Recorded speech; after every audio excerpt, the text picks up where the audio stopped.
AI, AI, o que é essa porra toda? Finalmente vamos falar hoje sobre inteligência artificial e como eu acho que ela pode impactar a indústria de efeitos especiais e animação 3D. Hoje é a parte 1, vamos pro vídeo. Uma forma de entender se a AI vai substituir a gente do audiovisual, da animação 3D, 2D, visual effects, vamos perguntar para ela. AI, você vai substituir a gente que trabalha com efeitos visuais, 3D, audiovisual? O que ela responde? Olha a resposta que ela deu. Eu como não posso substituir completamente os artistas de efeitos especiais e 3D. A tecnologia de inteligência artificial pode automatizar algumas tarefas, melhorar a eficiência, a criatividade, a visão artística e a tomada de decisões estratégicas, ainda que são elementos que precisam de um toque humano. No entanto, é importante que profissionais dessa área continuem a aprender e adaptar-se às novas tecnologias para que possam trabalhar em conjunto com a inteligência artificial e tirar o máximo de proveito das oportunidades que ela oferece. A AI já está respondendo a questão.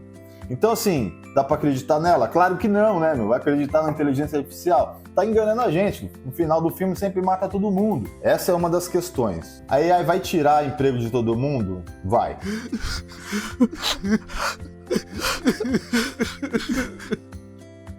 Não de todo mundo.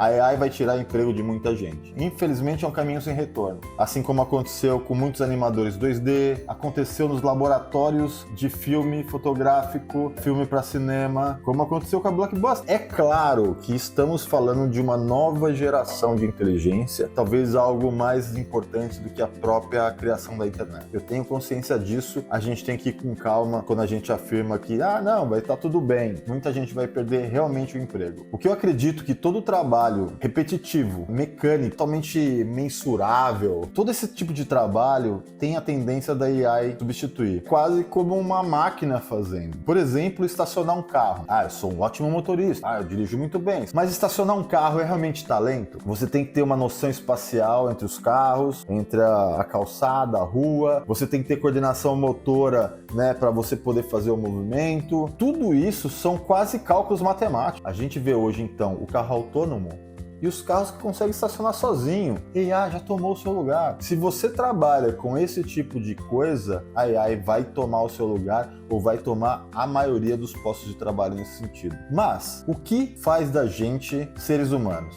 O que faz da gente humanos? Onde a AI não vai conseguir entrar? Ou vai conseguir entrar, mas de um jeito muito troncho, ou daqui muitos e muitos anos? Cara, é difícil falar daqui 50 anos. Vamos tentar colocar um pé aqui nos próximos 10 anos, que já é muita coisa. Lembrando que tudo isso é a minha opinião. Talvez eu seja só um velho que não tá entendendo nada do que tá acontecendo. Vamos falar um pouco, né? O velho fala pra caralho, né? Ainda é muito cedo para tentar entender o real impacto que isso vai acontecer ao longo de mais de 10 anos. É muito cedo ainda. Mas a gente tem algumas pistas. Pensar nessa questão, o que nos torna únicos. O seu background, a sua história de vida, né? Os lugares que você passou, as coisas que você leu. Tudo isso forma de você um indivíduo único. A AI consegue ler muita coisa ao redor do mundo, mas ela não consegue ser você ainda. A não ser que no futuro você dê liberdade para ela conhecer toda a sua vida e você conte toda a história para ela. Você é um indivíduo. E nessa característica de ser indivíduo, talvez seja onde a gente vai se sobressair da AI e vai criar coisas novas. A AI tem uma tendência de olhar para o passado, fazer um liquidificador de informações e transformar em coisas novas com referências muito bacanas, muito bonitas. Tá sempre, de certa forma, mastigando uma coisa do passado, do que já vivemos, do que já foi criado, e ela te dá alguns resultados muito legais, muito bonitos. Quando eu olho para essas imagens de Midjourney, DALL-E, Soria, eu vejo muito do mesmo que já foi criado. Tudo bem, ela consegue reproduzir aquilo. Talvez vai tirar emprego de umas pessoas, mas para se reproduzir um filme, um comercial de verdade, principalmente um filme de 2 horas, há muita coisa envolvida, entendeu? Principalmente história. E a história, para ser contada, ela precisa de muita interação, né? Muitos ajustes, muitas faz, refaz, tentativa e erro. E isso ainda é uma coisa que vai tomar um pouco de tempo. Hoje a AI tá te dando resultados meio prontos. É na questão de o quanto de controle eu tenho sobre esse processo que vai mudar o jogo. E eu não tô falando de Stable Diffusion. Acho que o Stable Diffusion, que é de um jeito mais genérico falando, você consegue controlar mais a informação, treinar um pouco mais a AI, destrinchar isso em uma espécie de nodes ali. Sim, você consegue mais, mas isso ainda é uma coisa de early adopters. As pessoas que adotam logo de cara a coisa. Ainda tem um grau de sofisticação muito grande. Cara, nada disso vai ser usado no futuro. Estudar agora é pra acompanhar, é aquela galera trend, e acho do caralho. Acho que tem que fazer, a galera tem que dar uma olhada mesmo. Não é esse tipo de controle que vai ser dado para uma grande massa de produção, no caso de audiovisual. Não tem sentido as pessoas se controlarem com isso. Você vê muito bem o sucesso que as ferramentas do Photoshop, por exemplo, fez, porque é um jeito simples de você selecionar uma área, colocar um prompt e te dar um resultado.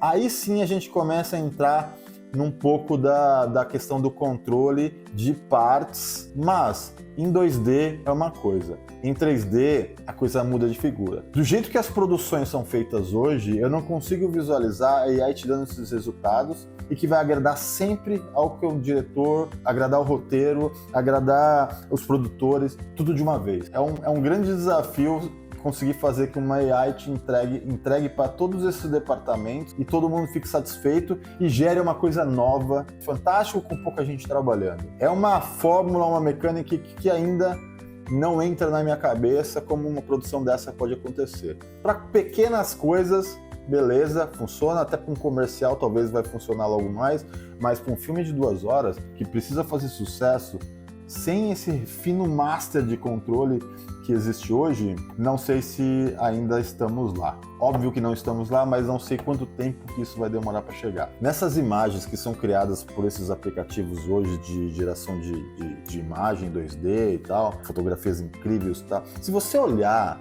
com bastante cuidado, muitas são lindas, são realistas, mas dificilmente elas me trazem uma emoção. Uma emoção assim de olhar e falar assim, cara, que alguma coisa que você sente como você sente em algumas obras de arte. Talvez seja até um pouco rebuscado falar de obra de arte, mas eu acho que é importante porque é a base de tudo que a gente desenvolve em audiovisual. Eu vejo uma imagem bonita, tecnicamente bem feita, uma fotografia incrível, uma composição incrível, mas parece sem alma. E dar essa alma talvez seja o componente que falta da AI, que é a gente, seres humanos.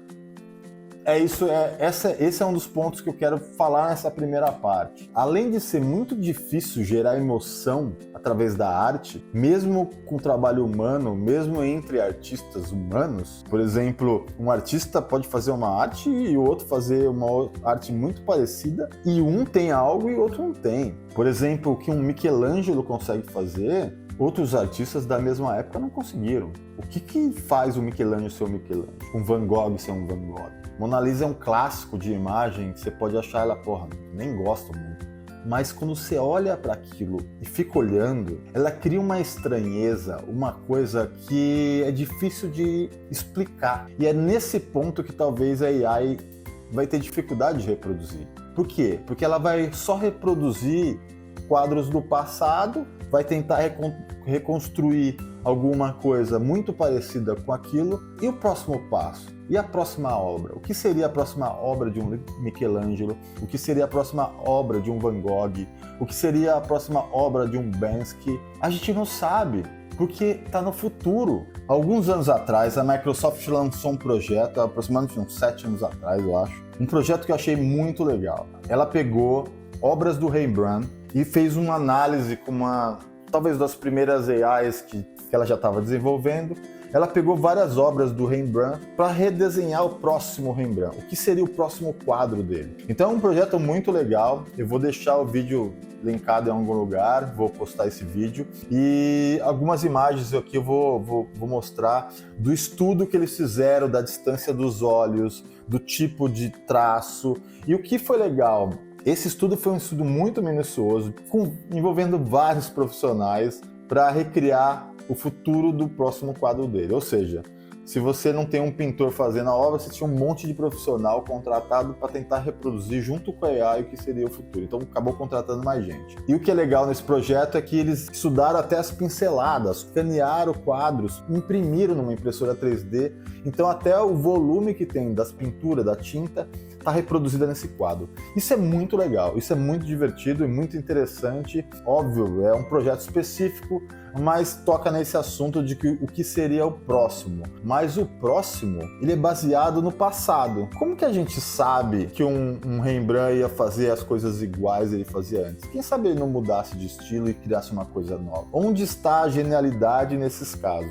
Por isso é importante a gente entender que o trabalho do artista como artista mesmo sempre vai ser valorizado. Não dá para falar sempre nada mais agora, mas vai ser muito valorizado porque é ele que vai ditar para AI o que ela tem que fazer e como ela tem que fazer, e ele que vai ter os sparks, as ideias que vão mudar isso aí. Isso é um projeto que foi feito há 7 anos atrás e ele mostra a quantidade de pessoas envolvidas para criar algo usando a inteligência artificial com foco e direção. Foco, que era a referência do Rembrandt, e uma direção que é fazer um novo Rembrandt. Então, assim, há um trabalho muito maior, um trabalho muito grande quando você envolve esse tipo de objetivo, direção, controle, que é, para mim, a palavra da vez para definir a mudança ou não da indústria de VFX e animação é controle. Sem controle, a indústria não existe. Porque assim, se for para fazer coisa pro TikTok, pro Instagram, pro próprio YouTube, tudo bem, isso beleza. Criar imagens aleatórias, animar, parecer realista, beleza. Mas criar toda uma cadeia de ideias, criar uma narrativa, você precisa de controle para fazer isso, entendeu? Em todos os aspectos de luz, figurino, criação dos próprios personagens, da animação dos personagens, dos efeitos, timing dos efeitos. Eu quero que bata no personagem o efeito e venha e fique slow motion. Cara,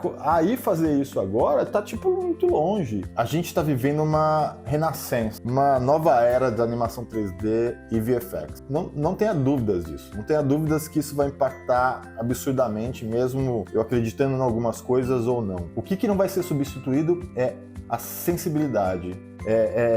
O bom gosto de mixar uma coisa com a outra, a curadoria de pedir para IA, pega essa referência, mas essa referência e junta aqui, agora me dá isso, tira isso, é isso que não vai ser substituído. Então é importante que você cada vez mais estude arte. A arte é muito importante. Só que a arte nunca vem sozinho na parte de visual effects e animação 3D. Ela vai vir com uma camada de software que vai estar talvez mais simples, em algum sentido, mas talvez apareça outros desafios, outras tecnologias. É aquela história que antigamente um filme da Pixar demorava 50, 100 horas para fazer um frame. Hoje demora 100 horas para fazer um frame. A tecnologia era menor naquela época, mas hoje se coloca muito mais coisa dentro do frame para poder render. E aí acaba rendendo ao mesmo tempo. Então, esse tipo de ideia, de conceito que eu estou falando. Uma coisa, por exemplo, quando você está desenhando e você erra um traço. Mas daí quando você olha, aquele traço que você errou, na verdade ficou até legal. E aí você complementa aquilo e cria uma coisa nova e vai puxando e faz